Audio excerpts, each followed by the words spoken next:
Sometimes interviewers go too far with their questions, which can cause rock stars to fire back at them or flip out. Like when this TV personality chose to mock Megadeth frontman Dave Mustaine's appearance. A roast for the lady.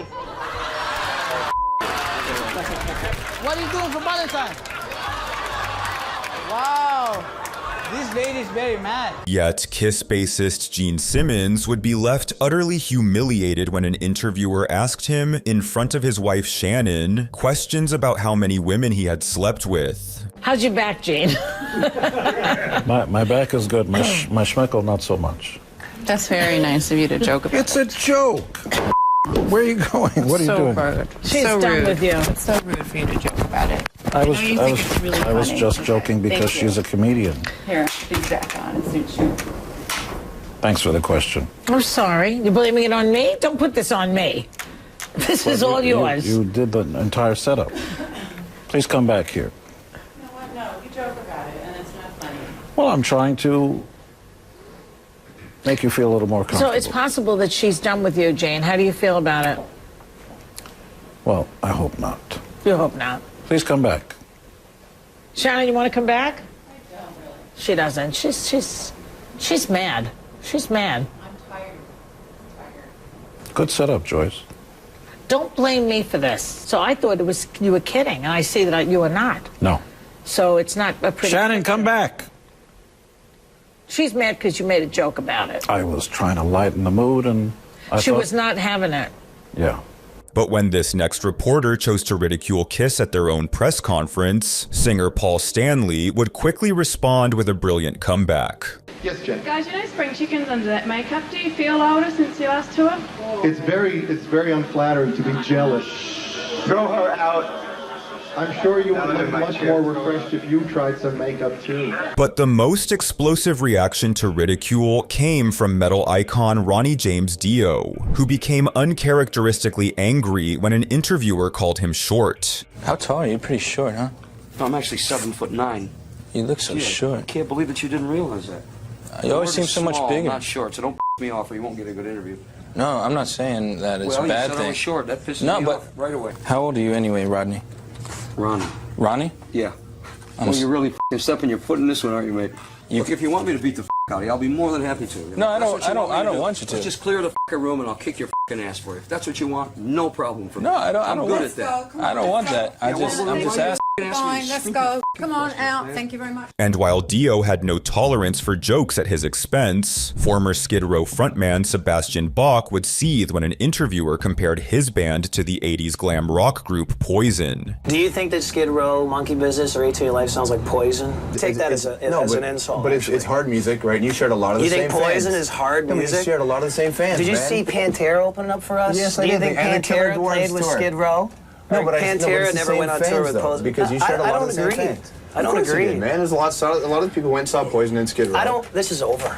This. You don't think you share the same fans? I don't care. I'm on Broadway. I don't want to talk about Poison. All right?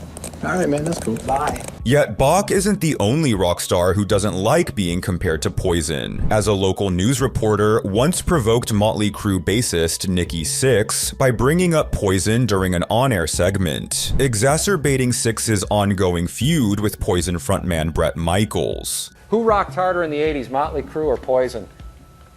Who? Thanks for joining us. What an asshole. Oh, gotta bleep that one.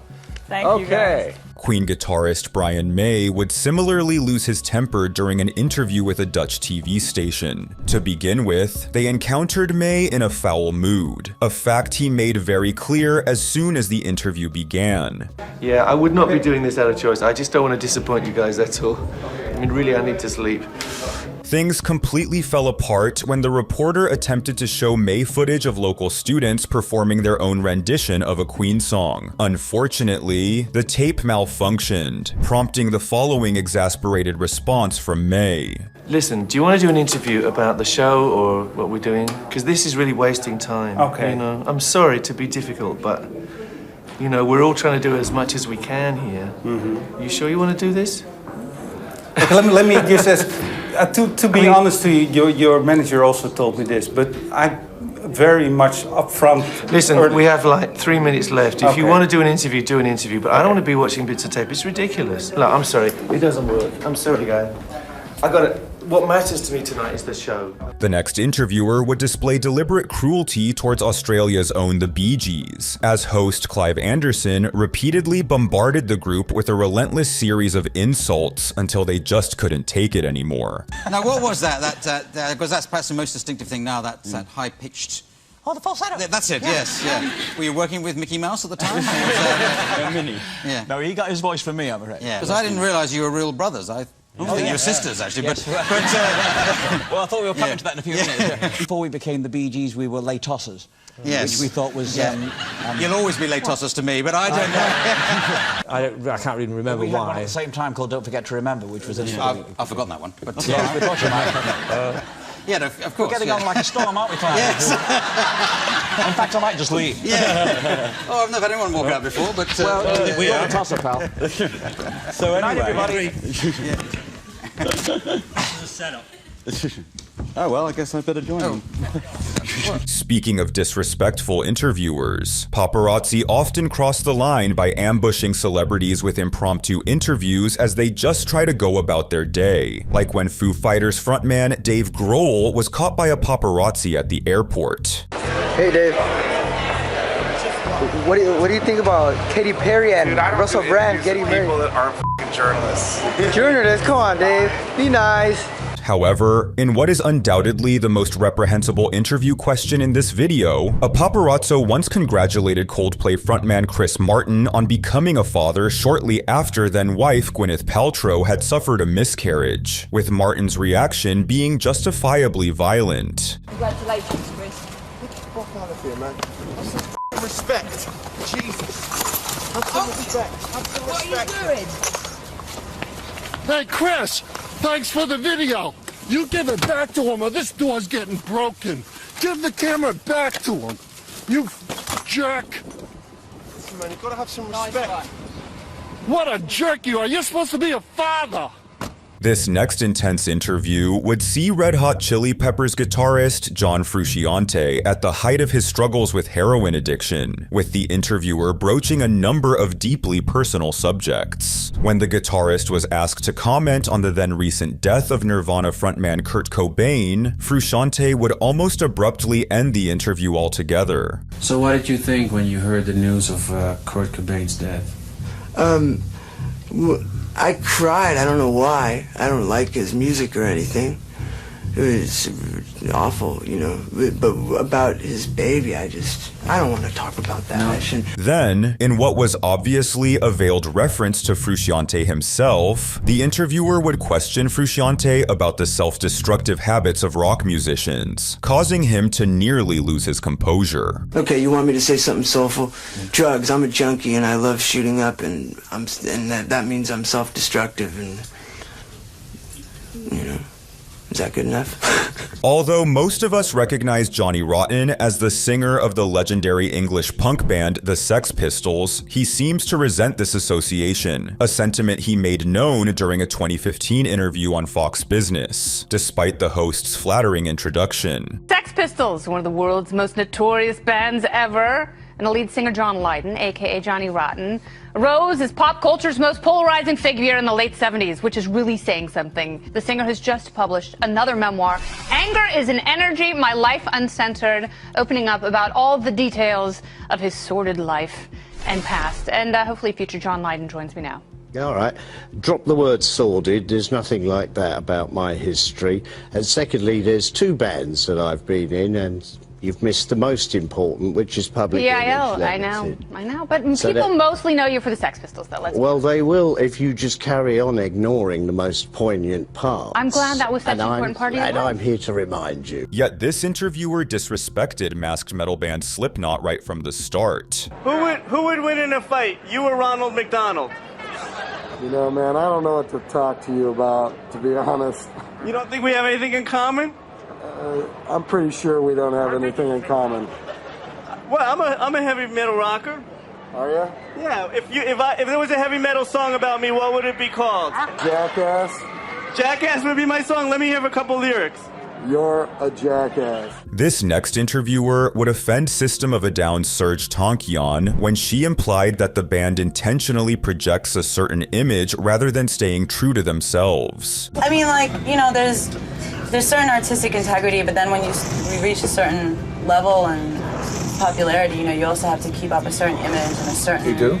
Since when? If you depend on perception to direct what you're gonna do, then you're gonna be perceiving yourself through other people's eyes rather than through your own. We don't. And while System of a Down allowed the discussion to continue, this next interviewer would not get so lucky during a chat with Travis Barker and Skinhead Rob of the Transplants. What kind of stuff you do for fun? You do anything weird? I wake up, go to breakfast, go to a gym. Come on. I swear, I do it every morning. Nothing weird. I'm not going to tell you any of the negative shit I do. No, I Are don't you mean crazy? negative. I mean you dress like a monkey and swing from stuff, do you? God, no. What are you talking about? Why would he dress like a monkey, Holmes, and swing from anything? I don't know. What would he? Man, you're an idiot. Oh, man, don't be a dick. Get the off I'm my sorry, bus, they just Holmes. kind of sprung it Get in. the off my bus. Take off. Idiot. In this next infamous exchange, Prince walked out of The View after a host made a lewd comment towards him. You don't understand, Prince. I have wanted to make love to you for my whole life. I'm sorry. Manson would similarly clash with political commentator Bill O'Reilly, who disrespected Manson before the interview even began by putting him in a segment titled Children at Risk. The two would disagree with one another throughout the interview. However, when O'Reilly labeled Manson as a corrupting influence upon children, the musician stunned with an incredibly well-spoken and thought-provoking answer. Most children don't understand what you're doing and why you're using the F word and why you're acting bizarre.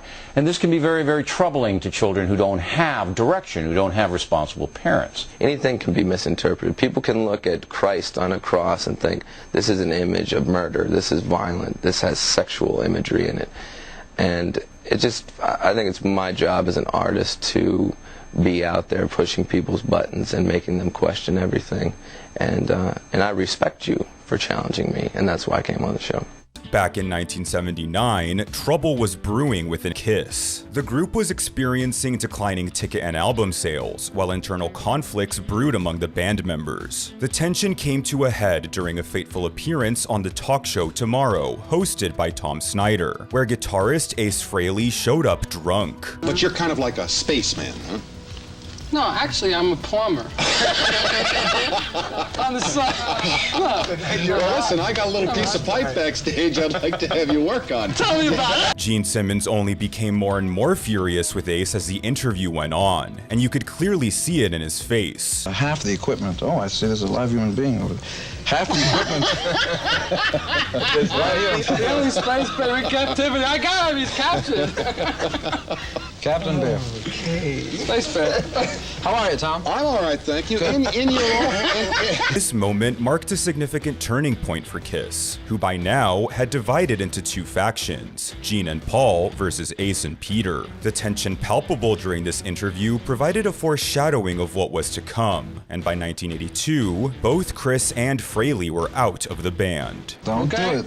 I'm not doing anything. Paul Stanley would later recall this interview stating, "It may seem funny that someone's drunk, but the fact is, the root of it was, I believe, contempt and lack of respect for the audience and the fans." Now, despite Stanley's feelings on the matter, this next musician consistently appears intoxicated in front of his beloved fans. Of course, we're referring to the Prince of Darkness himself, Ozzy Osbourne. Throughout his decades-long career, Osbourne has been involved in numerous interviews where his altered state of mind renders him unable to articulate coherent sentences. In this rare gem, even his guitarist Zakk Wylde was utterly zonked, leading to a hilarious dynamic.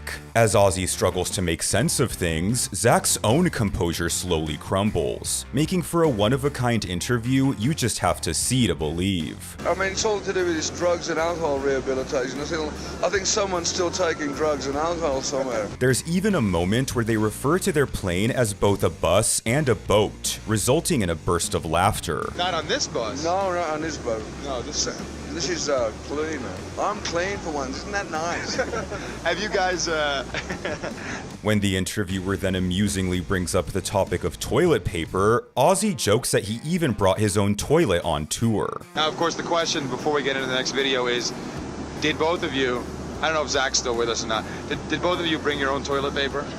Oh yeah, and our own toilet. It's safe to say there was nothing like MTV in the 80s. And while some interviews with intoxicated rock stars can be highly entertaining, there are other times where they can be downright embarrassing, and frankly, hard to watch. One such interview occurred in 2005, when Creed frontman Scott Stapp made an appearance on Spike TV's Casino Cinema to promote his solo album. However, it soon became apparent that Stapp was heavily under the influence, which is all the more disheartening when one takes into account that Creed had just broken up due to Scott Stapp's ongoing struggle with substance addiction. Thanks for joining us here. You know Beth? How are you, man? Good to see you. We met. We kissed. So, you know, like, the deal was, man, it was like, you know, I felt like people need to, you know, like, know what was up. The woman whose back of the head and neck he grabbed happened to be Howard Stern's wife, while the host was an actor from The Sopranos. Neither of them were spared from Stapp's exasperating behavior, causing frustration for everyone involved. Dave Grohl got a little Hey, Dave Grohl from the Google Dolls. Dave Grohl, you got a little you know, my son thinks babies come from my sack. And so, you know, I just have to continue on with that theme that, son, my babies do come from my sack. Stapp would then begin to scream incoherent ramblings as the host attempted to urge the audience to remain tuned in for the upcoming program. Yeah.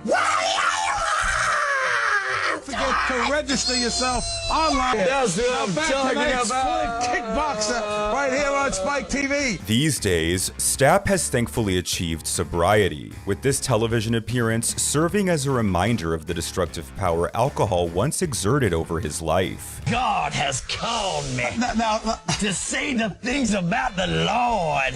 You know what I'm saying? Like, he called me to bring the plate of God into the house of the Lord. You're gonna have me drinking. This is unbelievable. That's what God called me to say. Scott Stapp, The Great Divide. The guy sold brother. 50 million CDs. 50 million. Baby. Thanks for stopping by, man. However, sometimes an artist being interviewed is stone cold sober, only to have their conversation interrupted by a drunken peer. That's exactly what happened when Kurt Loder attempted to interview Madonna after the 1995 MTV Video Music Awards. The conversation swiftly unraveled as a result of Courtney Love, who, under the influence of alcohol, started throwing things at Madonna, who responded by stating, "Courtney Love is in dire need of attention right now." Loder told Love to join them, but Love's drunken state prevented any meaningful conversation, leaving Madonna cringing in the background. Love accused Madonna of previous rudeness, which she believed justified her interruption. However, Madonna strongly disagreed. She's been mean to me that day. So. I haven't been mean to anybody. Ever. Ever in Me my neither. life. I never been mean to a person. I never punched anybody at all. Really? I never said anything bad about I never anybody. clocked a soul. Love then awkwardly bowed before Madonna, which made her visibly uneasy. She silently signaled to her team that she was done, leaving Loder to handle the situation on his own. Occasionally, though, it's the interviewer who's had too much to drink, much like in the next interview we'll discuss, which even led to the interviewer being fired. In December of 1976, an unexpected turn of events unfolded when Queen was set to make an appearance on Bill Grundy's Today Show. Unfortunately, lead singer Freddie Mercury fell ill with a toothache, and the band had to cancel. In a frantic bid to salvage the situation, 2011, the band's record company proposed an alternative act, the Sex Pistols. Little did anyone know, this interview would soon become infamous for all the wrong reasons. From the very start, everyone involved would admit they were less than sober, with the situation only getting worse from there. You see, they're as drunk as I am. They're clean by comparison. They're a group called the Sex Pistols. And I'm surrounded now by all of them. Just let us see the Sex Pistols in action. Grundy persistently attempted to provoke the band by teasing them about the amount of money they received in their record deal. The band grew frustrated rather swiftly, which led to lead singer Johnny Rotten uttering an expletive during the live broadcast. I am told that that group have received £40,000 from a record company. Doesn't that seem to be slightly opposed to their anti-materialistic view of life? The more the merrier. Really? Oh, yeah. Well, tell me more about it. Fucking spent it, haven't we? Which one? Nothing, a rude word. Next question. No. What was the rude word? Shit. Grundy then proceeded to behave inappropriately towards certain women in the entourage, crossing the line into creepy territory. Are you? Yeah. That's what I thought you were doing. Always wanted to meet you. Did you really? Yeah. We'll meet afterwards, shall we? You dirty son. You dirty old man. The studio staff made urgent efforts to cut away and bring the segment to a close as quickly as possible, while Grundy appeared visibly overwhelmed and unsure how to handle the situation. Although the Sex Pistols achieved their desired publicity, Grundy faced consequences. He was suspended for 2 weeks, and subsequently, his show was cancelled. Well, that's it for tonight. I'll be seeing you soon. I hope I'm not seeing you again. From me, though, good night. And while the Sex Pistols undoubtedly caused trouble for their host, it was nothing compared to how Iggy Pop completely derailed this interview in 1979. Now, from the moment the singer appeared on the show Countdown alongside the legendary Australian journalist Ian Meldrum, it was clear something was not quite right. One album. Hiya, Dogface. Iggy, how are you, mate? Listen, Good day. The interview was not only chaotic, but it was also evident that Iggy Pop was disengaged, with Meldrum struggling to maintain his attention. Live in concert? What's wrong? Don't you set me up, you behave yourself. Now listen, we've got to ask you some sensible questions. All the right. first time was a couple of years ago. Was with Iggy. Will you concentrate on the questions? With David Bowie. Yeah. He's had a lot of influence on you, I gather. Yeah. And can you answer these questions properly? Pop has since stated that he was not under the influence at the time. Rather, he had a severe case of jet lag, coupled with a sense of betrayal from his record label, all leading to this disaster of an interview. This next clip shows a musician being disengaged for an entirely different reason, as at Lollapalooza 1994, Billy Corgan of the Smashing Pumpkins had the task of interviewing Australian musician Nick Cave. However, Cave was far from pleased with Corgan's approach of asking generic questions from a sheet of paper. Nick, how did you get involved with Lollapalooza? Well, my manager rang me up and told me that I was going to do this. I've done this same interview with, are these your questions? These are not my questions, Nick. Right. I take no credit for them. All right, here, I'll ask you... The same questions. I've already done this with MTV. All right, here, I'll ask you a different question. Corgan attempted to lighten the atmosphere with a joke, suggesting that all countries outside of the United States are essentially the same. Unfortunately, the Aussie singer was not impressed. Yeah, well, A, we're not English. I apologize. Australian, I'm sorry. To all us Americans, it's, you know, it all looks like one country. Yeah, well, it's not. It's not. I know. I'm sorry, I'm just kidding. The conversation never managed to recover, and ultimately ended with Cave criticizing Corgan for his immaturity. Bands from 27. You're not a teenager. I know I'm not a teenager. No, I'm saying the mentality. You have the mentality of a teenager. Absolutely. Cave certainly did not hold back during his interview. However, this next band would take things one step further, opting to straight up torment their interviewer. In 2003, English rock band Blur would mercilessly haze Canadian journalist Nardwuar, who is known for his eccentric interviewing style and quirky persona. While many artists eagerly await the chance to partake in a unique conversation with him, Blur couldn't care less, as drummer David Rowntree would aggressively snatch Nardwuar's hat and glasses, tossing them around as he attempted to ask his questions. Would it be okay to stand over there? Come on.